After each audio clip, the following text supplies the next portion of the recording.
Praise the Lord. ఈ video ఖుషీపాల్కి video పంపించండి. ఎవరో వీడియో చూసినా ఖుషీపాల్కి పంపించండి. బాబు తమ్ముడు ఖుషీపాల్, మీరు అనీ జాన్సన్ గారితో మాట్లాడిన వీడియో మేము విన్నాం. నీకు నిజంగా దేవుడు దర్శనమిస్తే అనీ జాన్సన్ గారు మిమ్మల్ని చాలా విషయాలు అడిగారు. మిమ్మల్ని దేవుడు దర్శనం ఇచ్చాడు కదా నాన్న, నెక్స్ట్ స్టెప్ ఏంటంటే, లేదన్నా నేను దేవుడి కొరకు బ్రతుకుతానన్నా, దేవుడి చిత్తాన్ని నెరవేరుస్తానన్నా అని చెప్పాలి. నేను ఆలోచిస్తానన్నా, నీకు దేవుడే దర్శనం ఇచ్చాడా? అసలు నువ్వు ఎలా మాట్లాడుతున్నావు అంటే తమ్ముడు, నిజంగా దేవుడు దర్శనం ఇస్తే పశ్చాత్తాపం పడిపోతారు. పౌలు గారి కోసం అడిగారు అనీ జాన్సన్ గారు. మీకు పౌలు గారు దేవుడు దర్శనం ఇచ్చాక వెనుదిరగలేదు, గురి యొద్దకు పరిగెట్టారు. వెంటనే బాప్టిజం తీసుకున్నారు, దేవుడి కొరకు బ్రతికారు, దేవుడి చిత్తాన్ని నెరవేర్చారు. కంఠంలో ప్రాణం ఉన్నంత వరకు దేవుడి కోసమే బతికారు. 2 తిమోతి పత్రిక 4:7-8 వచనాలు చదువుకో. నా విశ్వాసాన్ని నేను కాపాడుకున్నాను అని పౌలు గారు చెప్పారు.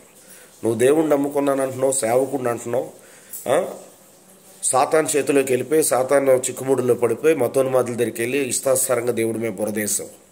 సరే, దేవుడు దర్శనం ఇచ్చాడు, మరలా నేను దేవుడి కొరకు బ్రతుకుతాను, సోషల్ మీడియాలో మరి భూప్రపంచం మీద ఉన్న క్రైస్తవులందరూ నన్ను క్షమించండి అని నువ్వు క్రైస్తవులకు క్షమాపణ అడుగుతున్నావు. దేవుడు క్షమాపణ కోరుకొని దేవుడి చిత్తాన్ని నెరవేర్చాలి. మరలా నీకు బైబిల్ కోసం పూర్తిగా అవగాహన లేదు గనక నువ్వు పొరబడి వెనక్కి వెళ్ళిపోతే, నిజంగా అనీ జాన్సన్ గారు మాట్లాడేటప్పుడు అన్నా, లేదన్నా నేను వెళ్తానన్నా, ట్రైనింగ్కి వెళ్ళి లోతు మర్మాలు తెలుసుకొని దేవుడి కోసం నేను బ్రతుకుతానన్నా, ప్రపంచానికి దేవుడు ఏంటో చెప్తానన్నా, మతోన్మాదులు నోరు మోయిస్తానన్నా మాట్లాడాలి. ఆలోచిస్తాను ఏంటో ఆలోచిస్తావు అంటే, నీకు దర్శనం ఎవరిచ్చారు? యేసుప్రభు వారు ఇచ్చారా? సాతాను ఇచ్చిందా? నువ్వు దేవుడు బిడ్డగా బ్రతకాలనేటప్పుడు ఇమ్మీడియట్లీగా నువ్వు దేవుడి కొరకు బ్రతకాలి. కనిపెట్టుకోవడం ఏంటి? నువ్వు వెనక్కి వెళ్ళిపోయి వచ్చినోడివి, కనిపెట్టడం ఏంటి? మరలా నువ్వేం చేయాలా? పశ్చాత్తాపం, దేవుడు కాలు పట్టుకొని పశ్చాత్తాపం పడి ఎవరైతే పెద్ద సేవకులు ఉన్నారో వారి దగ్గరికి వెళ్ళి దేవుడి కోసం తెలియాలి, లేకపోతే తెలుసుకోవాలి. బైబిల్ ట్రైనింగ్కి మళ్ళీ వెళ్ళి లోతు మర్మాలు తెలుసుకోవాలి. అయ్యా నన్ను క్షమించు ప్రభువా అని పశ్చాత్తాపడాలి. అనీ జాన్సన్ గారు నేను మిమ్మల్ని ఎన్నిసార్లు అడిగినా, ఏంటి తమ్ముడు నెక్స్ట్ స్టెప్ ఏంటి, ఏంటి సంగతులు అని అడిగితే, నేను ఆలోచిస్తానన్నా నీ మాటలు మేము నమ్మలేకపోతున్నాం. నువ్వు మతోన్మాదుల చేతిలో ఉన్నావు, ఏదో ప్లాన్ ప్రకారంగా నువ్వు క్రైస్తవులోకి మరలా మారేనని వస్తున్నావు.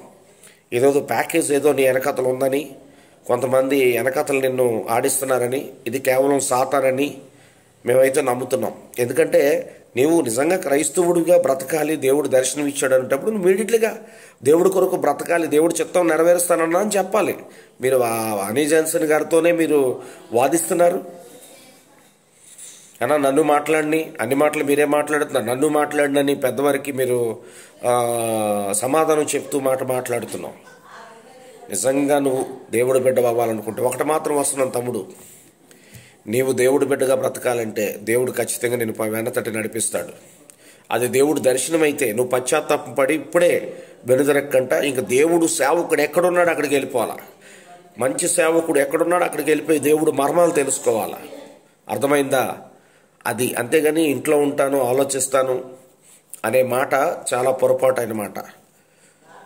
ఖుషీపాల్, నీవు మంచి చిన్న వయసులో ఉన్నావు, యవన వయసులో ఉన్నావు. దయచేసి సాతాను చేతిలో నువ్వు పడిపోకంట, నిత్యాగ్నిలో పడిపోకంట. దేవుడు ఒక అవకాశం నీకు మరలా నిజంగా ఇస్తే దేవుడు కొరకు పరిగెట్టు, గురి యొద్దకు పరిగెట్టు, నెమ్మదైన మాటలతో ముందుకు వెళ్ళిపో. దేవుడి చిత్తం బైబిల్ వదిలిపెట్టక నువ్వు ఎక్కడికి వెళ్ళా నీతో బైబిల్ ఉండాలి. 2, నీ కటింగ్స్ అంతా సాంప్రదాయంగా ఉండాలి. కటింగ్స్ పెంచుకొని ఇష్టాసారంగా తిరగడానికి వీల్లేదు. ఈ దేహము ఆయన చేతికి ఇచ్చేసి ఈ దేహంతో ఆయన మహిమపరచు, దీనుడుగా దాసుడుగా బ్రతుకు. అప్పుడు దేవుడు నిన్ను వెన్నతట్టి నీ పశ్చాత్తాపం బట్టి దేవుడు వెన్నతట్టి నిన్ను నడిపిస్తాడు. లేదంటే మరలా నువ్వు వెనక్కి వెళ్ళిపోయి సాతాను చేతిలో చిక్కుపోవడానికి అవకాశం ఉంది, ప్రాణం పోవడానికి కూడా అవకాశం ఉంది. ఎందుకంటే సాతాను ఒప్పుకోడు. వాడి చేతిలోంచి బయటకు వచ్చావంటే దేవుడు ఒకటే నిన్ను రక్షించాలి. మరలా కానీ నీకు 2 తలంపుల ఆలోచనలు ఉంటే సాతాను అస్సలు ఒప్పుకోడు. వాడు నిన్నేదో విధంగా కృంగదీయాలని, ఏదో విధంగా నిన్ను చంపాలని ప్లాన్ చేస్తూ ఉంటాడు సాతాను. కానీ దేవుడు మాత్రం నిన్ను రక్షించాలని, నీ ప్రాణం కాపాడాలని 121వ కీర్తన పూర్తిగా చదువుకో. దేవుడి మీద ఆధారపడు. నీ కనులెత్తి ఆయన అడుగు, బ్రతిమాలుకో. సహాయం ఆయన దగ్గర నుంచి వస్తుంది. నిన్ను నడిపించాలన్న ఆయనే, నీ కుడి పక్కన ఉండాలన్న ఆయనే, నీ ప్రాణం కాపాడాలన్న ఆయనే. యేసు ప్రభు ఒక్కడే నీ ప్రాణం కాపాడగలడు. దయచేసి మరలా వెనుదిరిగిపోకుండా ఇంకా ఆలోచిస్తానన్న మాట ఇది. అసలు నువ్వు ఆ దర్శనంతో పాటు స్టార్ట్ అయిపోవాలా. ఇంకా ఇంట్లో కూర్చొని కనిపెడతావా? ఇంట్లో కూర్చొని కనిపెట్టడం ఏంటన్నా? దేవుడు దర్శనం ఇచ్చినప్పుడు దేవుడు ఇంకా ఇంట్లో కూర్చోమంటాడా? లేదో వెళ్ళో, పరిగెట్టో, నా కోసం వెళ్ళిపో. మళ్ళీ లోతు మర్మాలు తెలుసుకో. ఆదికాండం నుంచి ప్రకటన గ్రంథం వరకు చదువు, లోతు మర్మాలు తెలుసుకో. సేవకులు చెప్పిన మాటలు విను, ధన్యుడిగా బ్రతుకు, సాక్షిగా బ్రతుకు. ఇక నువ్వు సేవకుడుగా ఒకనకప్పుడు ఉన్నావు, సేవ చేయాలనుకున్నావు. ఇప్పుడేమో వరలా దేవుణ్ణి అడుగుతాను, సువార్థికుడిగా చెయ్యాలా? తన కాడి మోయమని చెప్పే, కాడి మోయడం అంటే ఏంటన్న అర్థం? తన ప్రేమను ప్రకటించాలి. రాజ్యభారం ఆయన మోసాడు, ఆ భారం నీకు ఇస్తున్నాడు కనుక తన కాడు మోయమన్నాడంటే దేవుడి కోసం బ్రతకమన్నాడని అర్థం. ఒకసారి నీ వీడియోలు నువ్వు రిపీట్ చేసుకో. సేవకులతో మాట్లాడే ప్రతి మాట కూడా రిపీట్ చేసుకో. దయచేసి నా పేరు బ్రదర్ శైలేష్ పాల్. మామూలు సాక్షిని కాదు, నేను చాలా భయంకరుణ్ణి. విశాఖపట్నంలో భయంకరమైన రౌడీ షీటర్ని నేను. దేవుడు నన్ను దర్శించాడు. ఈరోజు వరకు వెనుదిరక్కంట ఆయన్ని మాత్రమే. బ్రతికితే క్రీస్తు, చావైతే లాభం. అంతే. దేవుడి కొరకే బ్రతకాలి, దేవుడి కోసమే చనిపోవాలి, అంతే. అదే గురి. ఎవరు ఎన్ని రకాలుగా ప్యాకేజీలు కోట్లని పక్కన పెట్టినా నీ కంటికి కనిపించకూడదు. యేసు ప్రభు ఒక్కడే నీకు కనిపించాలి. ఈ లోకంలో ఉన్నవాడి ప్రమాదం, జాగ్రత్త, కృషి పాలు. నీ నోరు విషయం కూడా నోటితో, కంటితో, హృదయంతో, మాటతో, చూపుతో, కాళ్ళతో, జ్ఞానంతో, ఆలోచనతో, బుద్ధితో, మాటతో, తనుతో, శరీరంతో, ఊహతో, తలంపులతో ఈ రోజు నుండి నువ్వు చాలా జాగ్రత్తగా ఉండాలి. లేదా ఏ విషయంలో తేడా ఉన్నా ఇంక నువ్వు కనబడవు.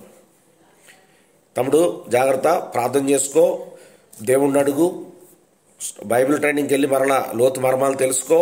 నువ్వు సేవకుడిగా బ్రతకాలనుకుంటే దేవుడు నిన్ను సేవ కాడిమోయన్నాడంటే సేవ చేయమని అర్థం. ఇంకా అని జాన్సన్ గారితో అన్నా, నేను ఆలోచించాలన్నా. ఏంటి ఆలోచించడం అంటే, నీకు దేవుడు దర్శనం ఇవ్వలేదా అంటే, నువ్వు ఒక మతోన్మాదుల చేతుల్లో పడిపోయి ఏదో సోషల్ మీడియాలో నేను అటు ఇటు మంచి పేరు ప్రతిష్టలు రావాలని సోషల్ మీడియాలో ఉండి డబ్బులు సంపాదించాలని కోరుకుంటున్నావా? భూమి మీద ధనాన్ని సమకూర్చుకోవద్దన్నాడు దేవుడు.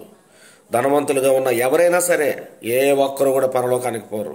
దేవుడి కొరకు బ్రతకాలి, దేవుడి చిత్తాన్ని నెరవేర్చాలి, దేవుడు మార్గంలో వెళ్ళాలి, దేవుడు పని చేయాలి, దేవుడు 10 మందికి సహాయం చేయమన్నాడు, 10 మందికి అన్నం పెట్టాలి. అప్పుడే దేవుడి బిడ్డలుగా మనం ఉంటాం. దయచేసి మరొక్కసారి నిన్ను దేవుని మాటలుగా ప్రేమతో చెప్తున్నాను. బ్రదర్ శైలేష్ పాల్గా మోకరించి బాగా ప్రార్థన చేసుకొని బైబిల్ ట్రైనింగ్కి వెళ్ళి లోతు మర్మాలు తెలుసుకొని అదే మతోన్మాదులు నోరు మోయించు. అదే కానీ నువ్వు కానీ అలా చేయకుండా వేషధారికి కానీ వచ్చి క్రైస్తవుల దగ్గరికి వచ్చి వాళ్ళ చేతిలో ఉండి ప్లాన్ ప్రకారంగానే వస్తే నీవైతే కనిపించవు. ఇంకా ఇది వాస్తవం. దేవుడి చేతిలో పడిపోతున్నావు అని అర్థం. నువ్వు ఎవరితో ఆడుకో కానీ దేవుడితో మాత్రం ఆడుకోవద్దు దయచేసి. Praise the lord.